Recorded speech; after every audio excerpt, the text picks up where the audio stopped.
Coming up this weekend, like the Ultimate Warrior against Bonesaw, Randy Savage at WrestleMania number 7.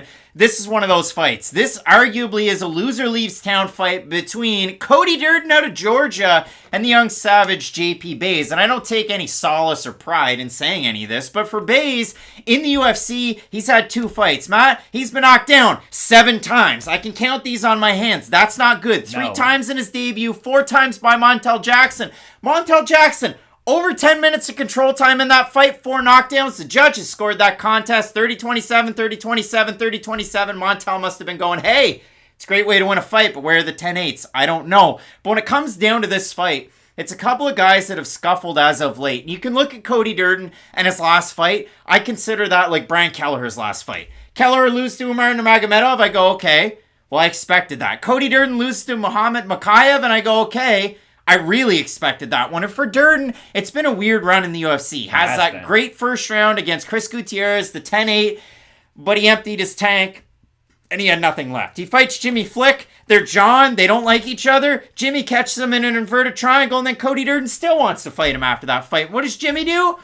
Retires. So they're never going to have that fight. He fights Arichi Lang, has a great first round, has a not as great second round. Third round's really close. Has some Tony Kelly quotes. You could have made the argument either way on that fight, and I can talk, out of either side of my mouth about Durden, Arichi Lang, but I thought Arichi Lang had a pretty good claim to winning that fight. Regardless of that, though, for Durden, he's such a fast starter in that first round. He chains his takedowns together very, very well. His top pressure's not the best. Like, guys get back up, because he is a guy that's more position over submission, even though he does have plenty of finish wins on his record. But this is a guy, again, had a kickboxing, boxing, and MMA fight all in the same night, so he's all about that life. But at flyweight in this one for Buys, he also has that wrestling base, and I want to make sure I get this one right because he was, back not that long ago, the former EFC interim flyweight champ, the former EFC bantamweight champ, and coming in, he had a strong wrestling base in his own right. He was an African wrestling champion, and we saw that on the way up. We saw that on Contender Series when he took on a short notice opponent. There was a change. He was supposed to take on Nate Smith. He ended up with Jacob Silva. And Matt, JP Buys was minus 490 favorite in that fight and won it somewhat predictably. But again, against Bruno Silva, knocked down 3 times. Montel Jackson knocked him down 4 times. Get knocked down, can't get back up again, but here we are. It's just what's JP Buys' backup plan if he can't take his opponent down? Because Bang. So far, or get banged, like try to break his opponent's hands with his chin. Because JP has taken an ungodly amount of damage in his last 2 fights. And the Montel Jackson fight was straight up hard to watch. He had one moment in that fight where he took his back, got him in a rear naked choke. But Montel Jackson is my favorite submission defense of all time, which is just like, relax and look very uninterested, and eventually they'll let go. Because that's exactly what happened. All Montel Jackson watched when he was a kid was cartoons about quicksand. That's it, because he was just like, okay. And immediately got back up to his feet and started bombing on JP. And that's really been the story about JP throughout his UFC tenure. And I'm glad you bring up his wrestling background, because if you do watch his fights before he comes to the UFC, it is very much a part of his style. That is his bread and butter. He is going to go to that well over and over and over again. And it's almost weird because I don't think I'd ever recommend this, but JP should fight more like Vanessa Demopoulos. Just be aggressive on the feet and crash the distance to get close to your opponent, because he will kind of just stand on the outside and wait. And when he is waiting, that's when opponents can take advantage of him on the feet, and they can crack him hard. He doesn't move well with shots. This has been something that Chris Weidman struggled with for the entirety of his career. I just remember when Weidman fought Jacare, and there was one time Jacare hit him with an overhand, and he kind of like went across the cage. Joe Rogan was like, wow, Chris Weidman finally learned to roll with shots. He's never looked better. And then 2 seconds later, he gets crippled by an overhand. Awful stoppage. Terrible stoppage. But it's just, JP doesn't roll well with shots. There's some fighters, like Guram when he fought Demir, both the guys were doing it very well. When they would get hit, they move their head in the direction that the punch is coming, because it lessens the impact of the punch.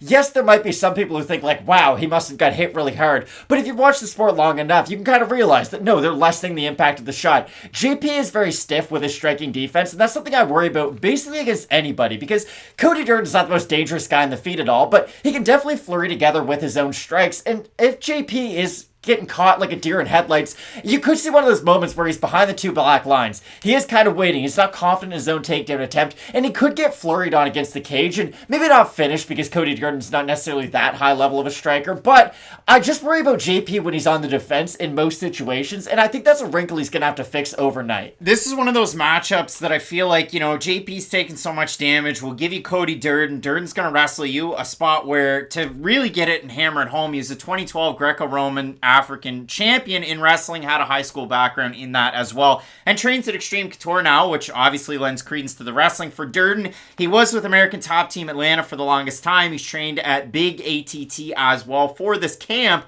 But you watch Durden, he must just watch like hype videos of TJ Dillashaw that are set to Can't Stop by the Red Hot Chili Peppers, because he comes out so hot in that first round that in the second round, not as hot. He can stop. And then the other thing about it is his hands drop, stop, and now we're in the second round. Hot. And they drop down near his hips, and he throws odd angle punches from the hip. But the biggest part about it is his striking defense goes completely out the window, and his head is right there to be hit, and it doesn't move. Now, sometimes he does the, I jerk my body out of the way, but his feet are square in front of you, so he is there to get hit. It's just a matter of, can Durden carry everything forward into the third round? His last third round against Arichi Lang was close-ish, and again, Durden showed a little bit more than he had in some previous fights, but again, this one is a close enough fight, and it is well matched. So if you have a look at the odds, Bay's open a plus 125 underdog, minus 115 now, the slightest of favorites. For Durden, open minus 145, minus 107 right now. So the line has flipped, albeit still close. We have a look at the Tapology votes. They're going to be close, so surprise to us there to you. I'm going to say over-under. The guy who has a win in his UFC belt, Cody Durden, 65% over-under. I'll say over. I'm thinking under. It is over. 536 total votes, 70% Durden, 83% by decision for the 30% that have Bays, 52% by decision, 29% by submission, 12% by knockout, Matt. If Durden opened a minus 145 favorite, and I can get him as an underdog in this matchup, you're darn tootin', I'm going to take him. Yeah, I like Cody Durden a lot in this fight. JP, I don't even know is like a UFC caliber fighter, and I don't feel good saying that. Talk about the strengths. He's a good wrestler. He has good cardio, and if Cody Durden shows up to wrestle him, then maybe he can out-grapple Durden for 2 rounds, and that's only if Durden gets exhausted after the first one, though. Which is a thing. It is, but he has 1/3 rounds in his UFC career, and JP just eats punches like it's going out of style. I think there's a lot of weaknesses in JP's style, and I really do think that at the UFC level, it doesn't matter about your strengths nearly as much as it matters about how many weaknesses you have. We see it all the time at the higher levels, and I just think with JP, yes, his cardio is an advantage. Yes, his scramble ability, if you will, is an advantage, along with his wrestling, but I don't think his wrestling's dominant enough to really go out there and get him a spot in the top 15, like a Gregor Gillespie, perhaps, or even like an Arman Tsarukyan, who we're going to see later on in the main event, although he has well-rounded his game out. So I just worry about JP's at this level. Maybe he can out-wrestle Cody Durden. Maybe he can weaponize his cardio. I just don't think this is the fight he'll be able to do it in. I'm staying away from it, but I will pick the underdog in this matchup. Both of us going with Cody Durden to get the win. Let us know down below in that comment section who you have. Shavkat Rakhmonov is going to be fighting Neil Magny. That's pretty cool. And also, Arman Tsarukyan is going to be taking on Mateusz Gamrot. So you're going to want to keep it locked in with Fight Night picks. We always say, let's get into it.